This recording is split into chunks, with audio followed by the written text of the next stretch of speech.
નમસ્કાર દર્શક મિત્રો, @ગુજરાતમાં આપનું સ્વાગત છે। ગુજરાત રાજ્યમાં સૌથી વધુ મેળાઓ સૌરાષ્ટ્રમાં યોજાય છે, જેમાં ભાતીગળ લોકમેળો અને જે મેળો ઋષિઓ યોજતા હતા તેવો એક તરણેતરનો મેળો છે। સમગ્ર ગુજરાતમાંથી આ મેળો માણવા માટે લોકો તરણેતર ખાતે પહોંચે છે। ઋષિઓ આ મેળો યોજતા હતા અને આજે પણ વર્ષો પછી આ પરંપરા યથાવત છે। ગુજરાતભરમાં તરણેતરનો મેળો તેની ભાતીગળ સંસ્કૃતિ માટે ઓળખાતો હતો। સામાન્ય રીતે મેળામાં લોકો પરિવાર સાથે જતા હોય છે, મજા માણતા હોય છે, પરંતુ આ વખતના તરણેતરના મેળામાં પરંપરાને બાજુમાં મૂકીને અશ્લીલ ડાન્સે આકર્ષણ જમાવ્યું હોય તેવો વિડીયો વાયરલ થયો છે। વિશ્વ પ્રખ્યાત તરણેતરના મેળામાં સંસ્કૃતિ ભૂલાઈ હોય તેવા દ્રશ્યો જોતા ચારે તરફ ચર્ચા વહી છે। તરણેતરના મેળામાં રાત્રે અને દિવસ દરમિયાન ભોજપુરી ડાન્સ, ફિલ્મી ગીતો પર ડાન્સ પર હસીનાઓએ ઠુમકા લગાવ્યા હતા।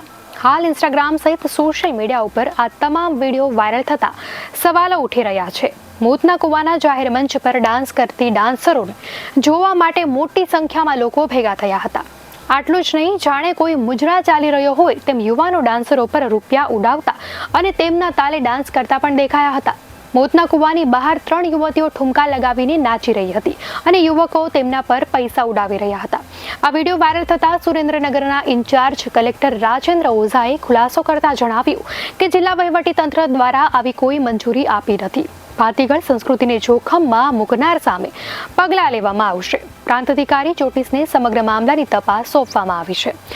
એક તરફ આ વર્ષે મેળામાં 24 પ્રકારની ગ્રામીણ ઓલિમ્પિકનું આયોજન કરાયું। આ ઉપરાંત મેળામાં રાત્રે લોક ડાયરા અને સંસ્કૃતિને ઉજાગર કરતા કાર્યક્રમોનું પણ આયોજન કરવામાં આવ્યું હતું। ત્યારે આ પ્રકારનો અશ્લીલ ડાન્સ બતાવવો કેટલો યોગ્ય કહેવાય? બીજી બાજુ તંત્ર ઊંઘતું ઝડપાયું છે।